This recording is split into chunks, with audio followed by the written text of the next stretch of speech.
¿Qué tal, amigos? Bienvenidos una vez más a una nueva emisión de La Última Página. Si me están viendo a su izquierda es porque a la derecha de la pantalla, pero a mi izquierda está mi amigo y colega Sebastián Porrini, a quien saludo ahora. Seba, ¿cómo estás? ¿Cómo le va, doctor? ¿Todo bien? ¿Todo bien? Qué ordenados que somos para exponer, ¿no?, la presentación. Una cosa, claro. Estamos aquí una vez más Esquemáticos. para invitarlos a leer con nosotros en esta aventura que es La Última Página. Siempre decimos que estamos muy contentos. Perdón, voy a subir la silla, Seba, porque me siento un poco bajo. ¿Cómo no? Perdón, Doctor, cuestiones dale, técnicas. Ahí está. Muy bien, yo lo hice bajar. Les damos la bienvenida una vez más a nuestro espacio literario, cultural y espiritual. espiritual, que Claro. es La Última Página. Espirituoso. Espirituoso, es verdad. Agradecemos como siempre la colaboración de todos ustedes con los comentarios, con las reacciones a nuestros programas. Estamos muy contentos, ya superados los 3.000 suscriptores.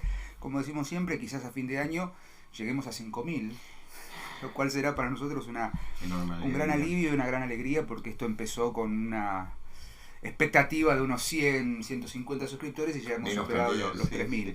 Así que vamos a empezar directamente, Seba, para no perder más tiempo. Hoy estoy muy contento. Bueno. Hoy vamos a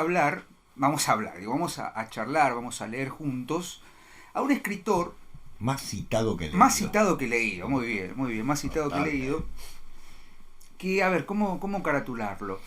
Como el Joyce del siglo XIX. Ojalá Joyce hubiera escrito la mitad de la prosa con la claridad y con la ironía que escribía este buen hombre que es Thomas de Quincey. Thomas de Quincey, autor, escritor, periodista, editor inglés, nacido en 1785 y fallecido en 1859. Miembro, por supuesto, del movimiento romántico, por así decirlo, del romanticismo inglés, pero con una particularidad, Seba, que vos lo sabes muy bien. El romanticismo, sobre todo en Inglaterra, se caracterizó fundamentalmente por 5 grandes poetas. Uh-huh. Podemos incluir a Blake, Claro. que son Wordsworth, Coleridge, Keats, Shelley y Lord Byron. Uh-huh. Podemos incluir a Blake porque de alguna manera es el iniciador. Ahora, lo que se conoce del romanticismo inglés son básicamente las producciones de estos poetas. Uh-huh. Claro. Lo que se conoce poco es qué pasaba con la prosa, Claro. con los ensayistas. Y Thomas de Quincey viene de alguna manera a zanjar esa brecha, esa grieta. Thomas de Quincey tuvo una vida muy interesante, heredero de una pequeña fortuna que evaporó, gastó, escapaba de los deudores, de los acreedores. Era un buen hombre. Era un buen hombre. Se educó prácticamente solo, digamos, fue muy autodidacta, estudió obviamente en Oxford, en algunas instancias formales, pero gran lector y gran traductor de toda la cultura grecolatina. Sí. Traducía a la perfección el griego y el latín, y un lector voraz. Yo creo que por eso Borges le tiene una gran admiración, porque de Quincey leyó todo lo que había que leer para esa época. Sí. Era capaz, dice uno de sus biógrafos, era capaz de recitar casi de memoria ciertas baladas de Wordsworth, ¿sí?, a la edad de 20 y pico de años. Y es paradójico porque la vida literaria de Quincey empieza, si se quiere, ya avanzados sus 30 y pico de años. Claro. O sea, no empieza en la primera juventud como sí empezó Shelley, Keats, Byron, los muy propios jóvenes. Wordsworth y Coleridge, ¿no? Y lo que se conoce muy bien de Quincey fue que perteneció a un conjunto de poetas, sobre todo 3 poetas, que son Wordsworth, Coleridge y Robert Southey, a lo que se denomina como los poetas lacunares o los poetas laquistas, los poetas del lago. Sobre todo porque, voy a citar el lugar, ellos se refugiaban, si se quiere, en la zona de, a ver dónde está, Westmoreland, sobre todo en una pequeña cabaña en las afueras de Grasmere, en Escocia.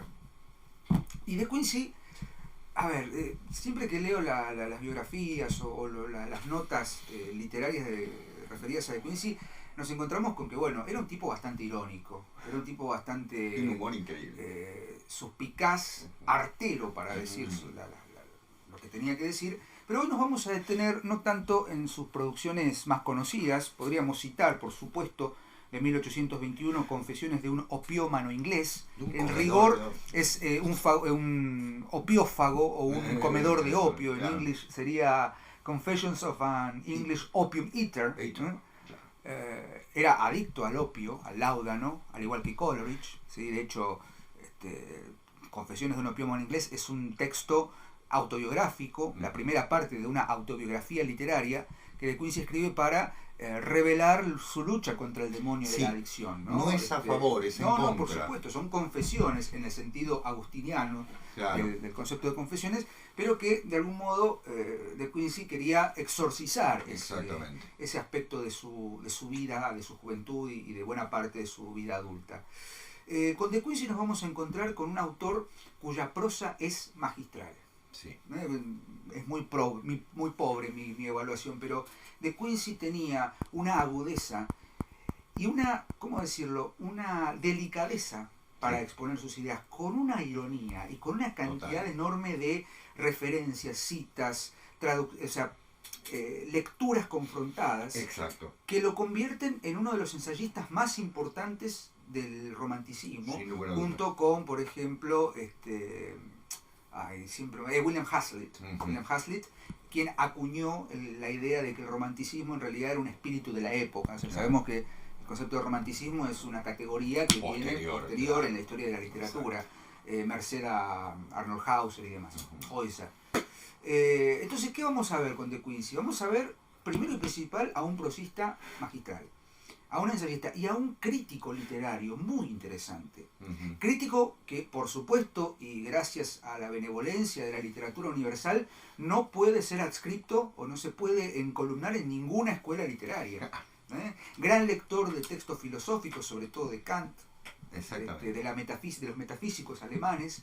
Gran lector de Shakespeare, gran lector de toda la tradición grecorromana, grecolatina, y me parece un personaje con quien a uno le gustaría sentarse a tomar una medida de escocés, ¿no? Un scotch con él, ¿no? Ahí en Westmoreland. Y fumar, no opio, sino tabaco. Ahí en Westmoreland. Bueno, el láudano, el té lo tomaban a veces, pero. El absenta, bueno, no nos metamos en cuestiones farmacológicas. El té de goma arábiga, como tomaba. Entonces, ¿qué vamos a charlar hoy? Vamos a hablar de tres o cuatro ensayos fundamentales. Vamos a pasar de lado por Confesiones de un opiómano inglés, porque es un libro que se puede leer tranquilamente, y nos vamos a centrar, yo por lo menos quiero hablar de dos ensayos. Bien. Que son sobre los golpes a la puerta en Macbeth, On the Knocking at the Gates in Macbeth, y el Enigma de la Esfinge. Muy bien. Y vos vas a hablar... Yo voy a hablar sobre el asesinato considerado como una de las bellas artes. Un texto maravilloso, también muy conocido. Y voy a hablar de la rebelión de los tártaros, en particular porque es un texto que está tomado de un hecho histórico, pero después vamos a desentrañar, ¿no? Yo voy a decir dos cosas que voy a desarrollar. Cuando ustedes ingresen a la lectura de De Quincey, quiero que se despojen, es una orden, ¿no? Despójense de todo prejuicio de que es un autor aburrido. Yo he escuchado a profesores universitarios decir que intentaron leer a De Quincey y se aburrieron. ¿Por qué se aburren? Porque claramente en De Quincey van a encontrar, primero, una prosa muy sutil. Segundo, van a encontrarse con una cantidad enorme de referencias y un estilo ensayístico muy personal, muy subjetivo. No tiene ningún prurito en hablar en primera persona. Totalmente. Pero voy a referirme brevemente a estos dos ensayos que mencioné antes. En 1823 publica De Quincey un ensayo titulado On the Knocking at the Gates in Macbeth, fundamentalmente centrado en el acto 3, en la escena tercera del acto segundo de Macbeth, de William Shakespeare. Como ustedes saben, y si no hacemos un breve raconto, cuando Macbeth asesina al rey Duncan, sucede algo, una especie de artilugio dramático, que son unos golpes a una puerta que suenan de fondillo. Claro. Que después se van a reiterar cuando Macbeth, encerrado en su castillo hacia el final de la obra, se ve acorralado por Macduff y vuelven a sonar esos golpes. Se ha escrito una gran cantidad de interpretaciones respecto de qué significan esos golpes. Yo particularmente he desarrollado alguna exploración sobre esos golpes en su último libro. En el libro que está por salir, que ya vamos a tener novedades.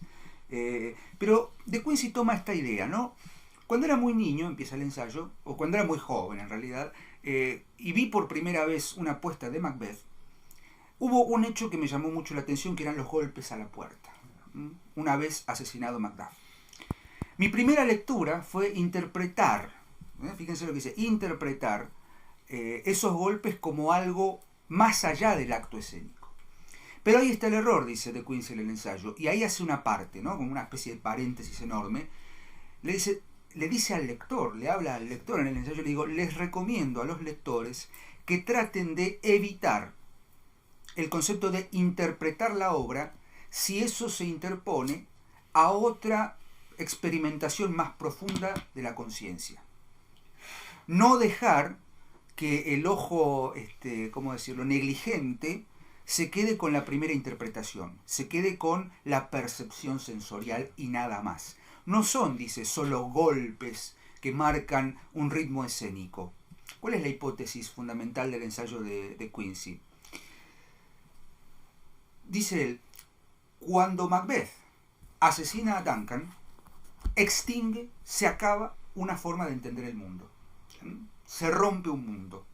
Se suspende el mundo, claro, dice Coleridge. Caín y el mundo vuelve a comenzar. Hay una traslación de un mundo en el que domina la idea de que Duncan es una víctima, Macbeth y Lady Macbeth son victimarios, y lo que sucede a partir del asesinato es trasladar el interés no en el asesinato en sí mismo, sino en los asesinos. Exacto. Hay una transformación. Macbeth, que empieza dudando, comienza la obra dudando de sus actos hasta que Lady Macbeth lo acicatea y le dice, tenés que hacerlo porque si no, no te vas a hacer con el Exacto. poder.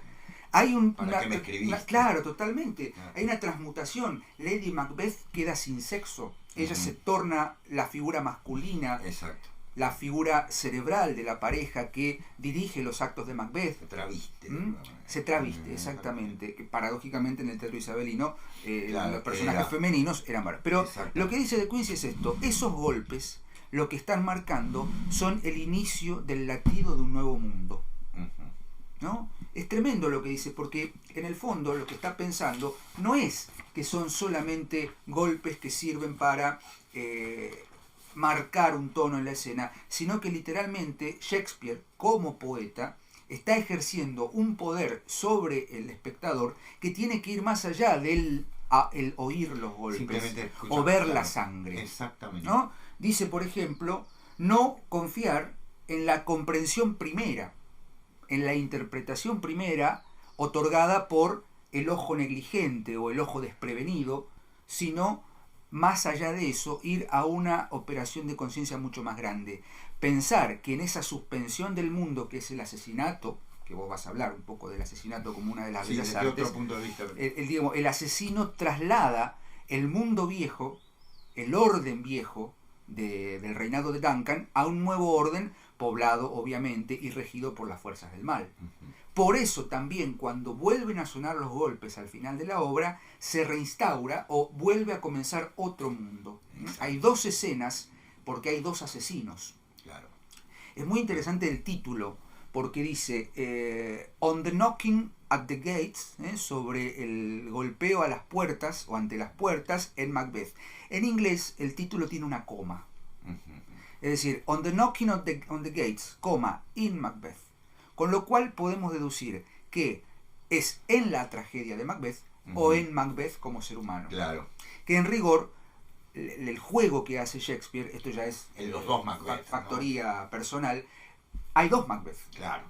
Por eso Lady Macbeth y Macbeth hombre son uno solo. Claro. Que digamos, hay una transmutación de uno en el otro cuando asesinan, porque Lady Macbeth es la que le dice, matalo.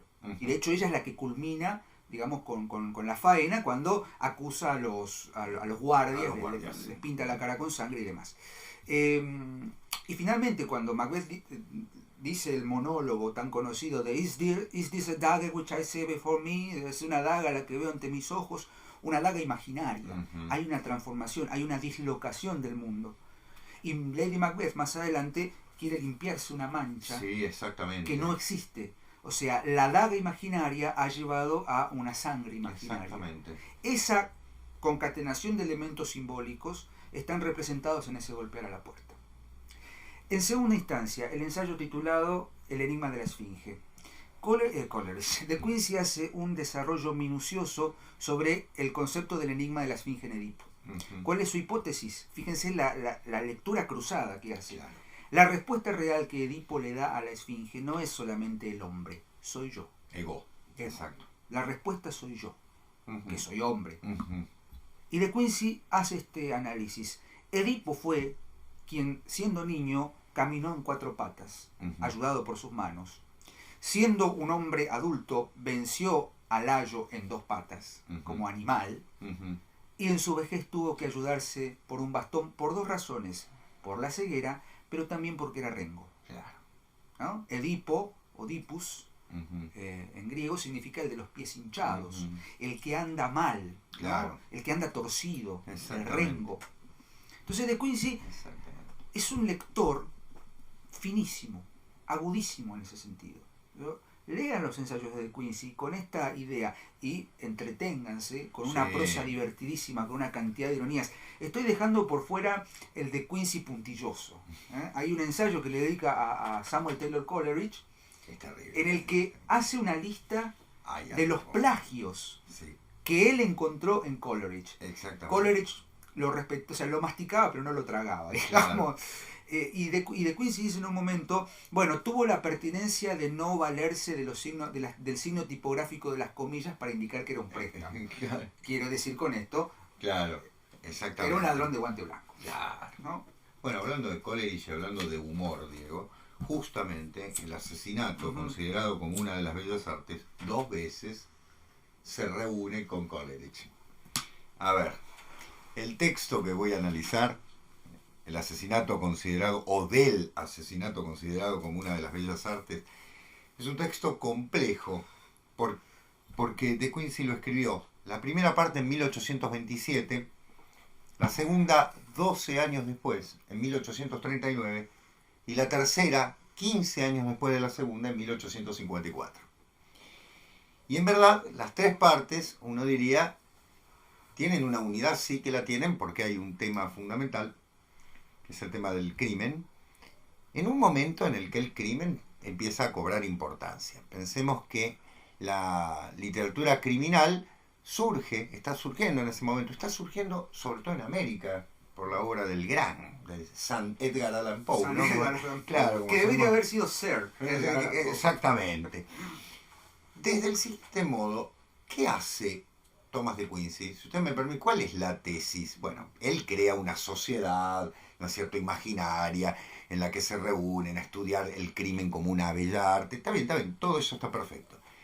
Esa es la justificación. Por otra parte, parte de la idea de que realmente el texto surge de una conversación con Coleridge, ¿no? Obviamente, otra vez. Lo usa siempre como para burlarse, para mandarse las mayores barbaridades. Coleridge parece que era bastante gordo, ¿no? Bastante gordo y bastante gruñón. Claro, no lo soportaba. No lo soportaba y lo cita, bueno, para burlarse. De hecho, la hija de Coleridge dice que los ensayos que escribía De Quincey sobre su padre eran nefastos. Claro, exactamente. Bueno, fundamentalmente, él dice que hay algo lamentable, que es que el siglo XIX ha perdido la gracia de matar como un arte, ¿no? Por supuesto, de asesinar, y que lamentablemente el objeto de muerte que hubo hasta determinado momento se ha perdido, que es el de los filósofos, matar filósofos. Entonces dice, bueno, claramente Spinoza fue envenenado, ¿no? Hobbes vivió toda la vida con el temor de ser asesinado, todo esto con una ironía increíble, ¿no? Kant mismo, ¿no? También con la persecución de la muerte detrás, que lo iban a matar y demás. Es decir, hay de alguna manera un concepto que es el que se busca, no desde el punto de vista ético, no va a tratar la muerte, el crimen como un problema ético, sino como un problema estético. Como una bella arte. Como una bella arte. Fine art. Exactamente. En inglés. Entonces dice, lamentablemente no hay asesinatos en la antigua Grecia, dice, de filósofos que se puedan traspolar. Dice que para los romanos, en un momento, lo voy a citar porque esto le va a gustar a Diego, dice de los romanos, dice, Roma tuvo demasiada poca originalidad en ninguna de las artes para realizar algo valioso en donde no tenía modelos que imitar. Claro, sí, la ironía constante, ¿no? de Thomas de Quincy. En este sentido, los romanos no crearon nada, todo lo imitaron, dice. Entonces, como los griegos no habían asesinado, no podían asesinar tampoco de manera bella. Y en ese sentido hace una larga disquisición sobre lo que es esta sociedad, en la primera parte, que auspicia el crimen, pero como algo, no porque salgan a matar y demás, sino como estudiarlo como un hecho estético. Y cita dos crímenes. El crimen realizado por un tal Williamson y el crimen de la familia March. Ahí queda.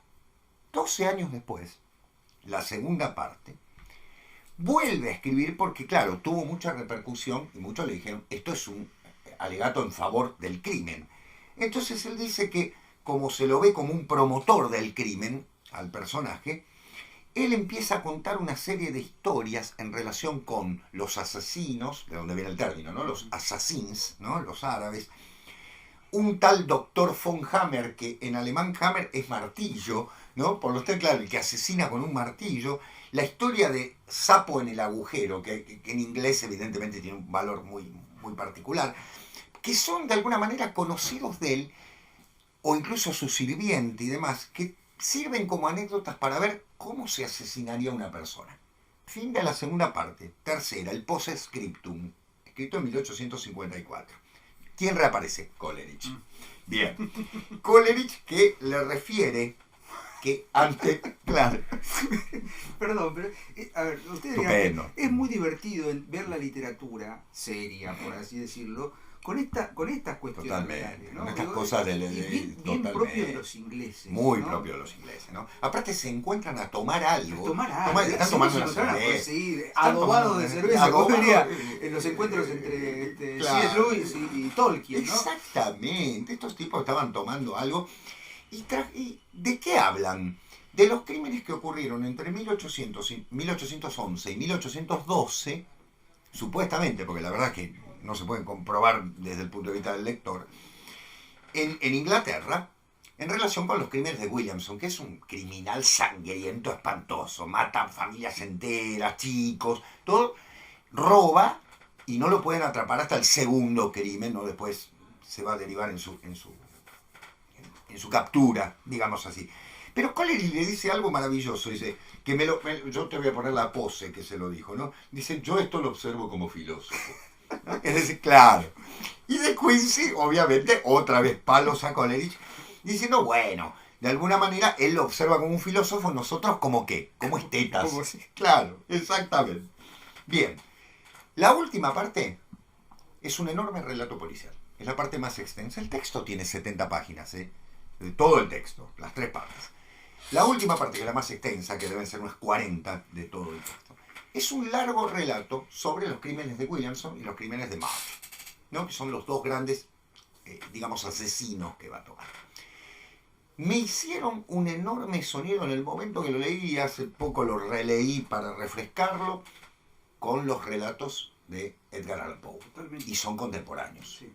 Ahora, yo digo, Thomas de Quincy narra esto en 1854, Poe ya está muerto. Yo no sé si ha leído a Poe, pero evidentemente el tipo de relato, el tipo de construcción, el detenerse en la conciencia de los personajes, el narrar desde el punto de vista de lo que podría haber sucedido si hubiera hecho, si entonces decidía, vieron, ese tipo de cosas, de particularidades, claro, que no son propias del hecho real, sino de meterse en la conciencia del personaje. De la conjetura del detective. Totalmente. Propia de Dupin. Claro, propia de Dupin. Me hace pensar que Thomas de Quincy había leído algo. Yo no sé en realidad, porque uno en una orilla, el otro en otra. ¿O viceversa? No sé.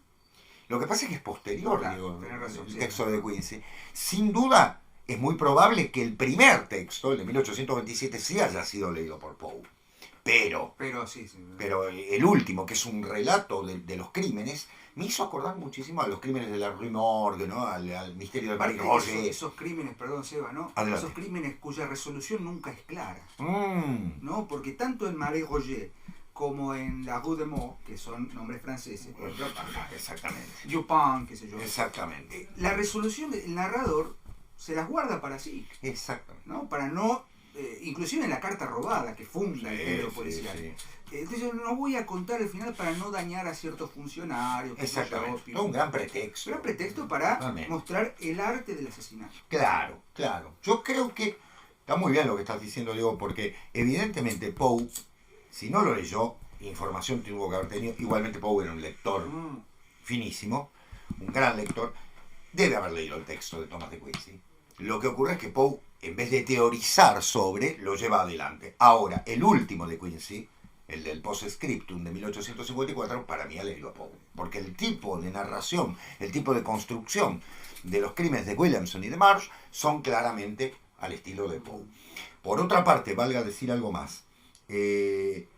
Lo que decía Diego en relación con la suspensión, el suspenso está manejado de una manera increíble, las posibles derivaciones llevan a pensar que Thomas de Quincey, en su enorme ironía, no solo quiere narrar el hecho, sino narrar las posibilidades que podría haber tenido el hecho si hubiese ocurrido de tal o cual manera.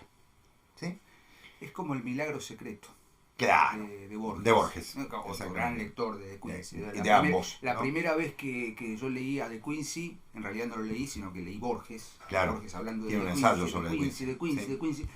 Digo, ¿por qué? Claro, el milagro secreto es eso. Claro. Es una suspensión.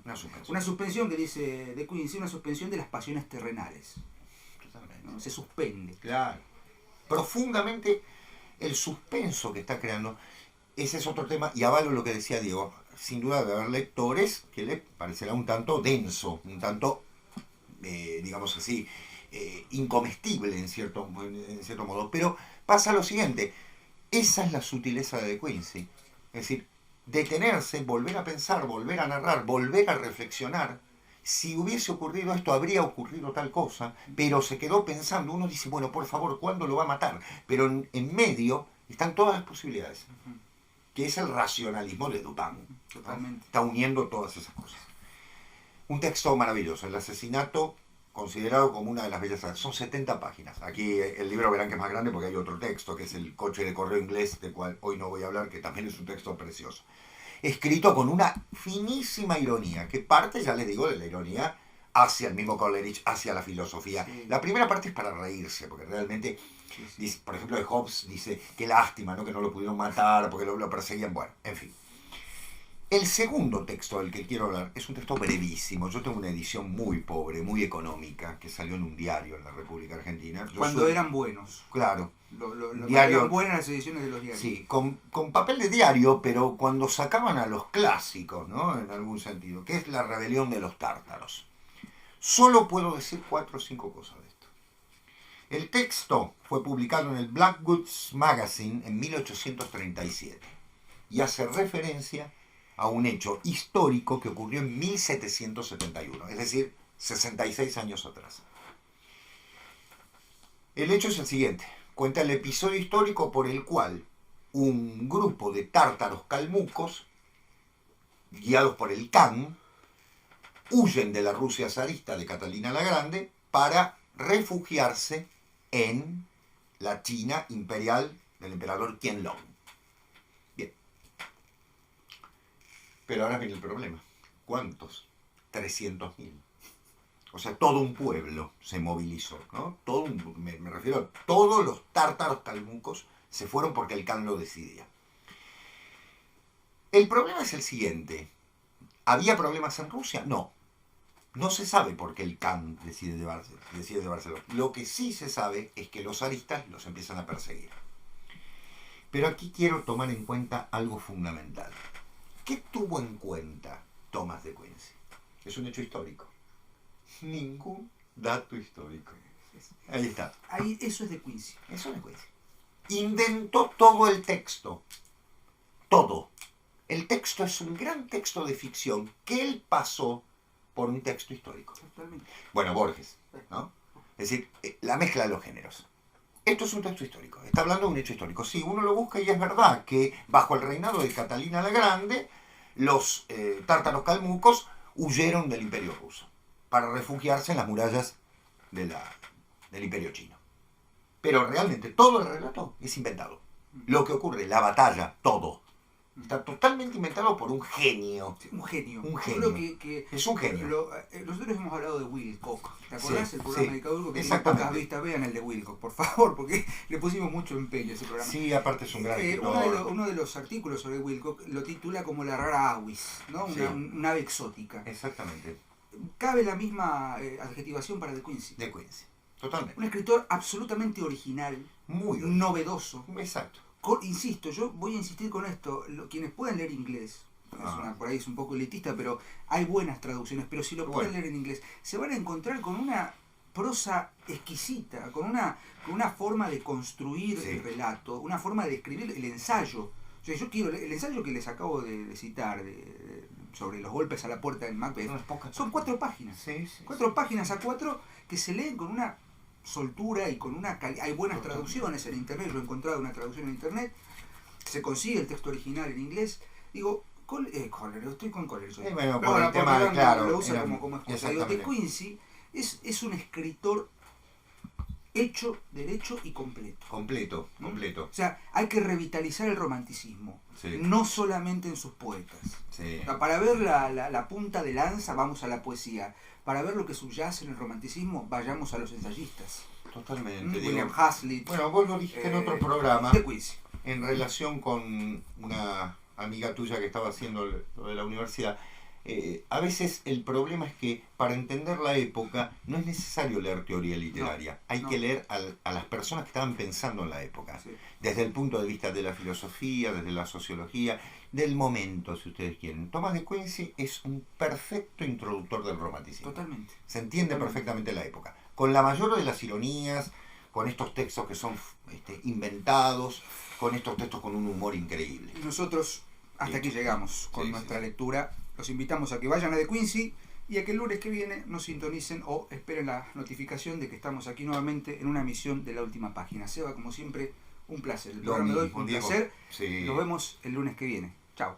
Adiós, gracias.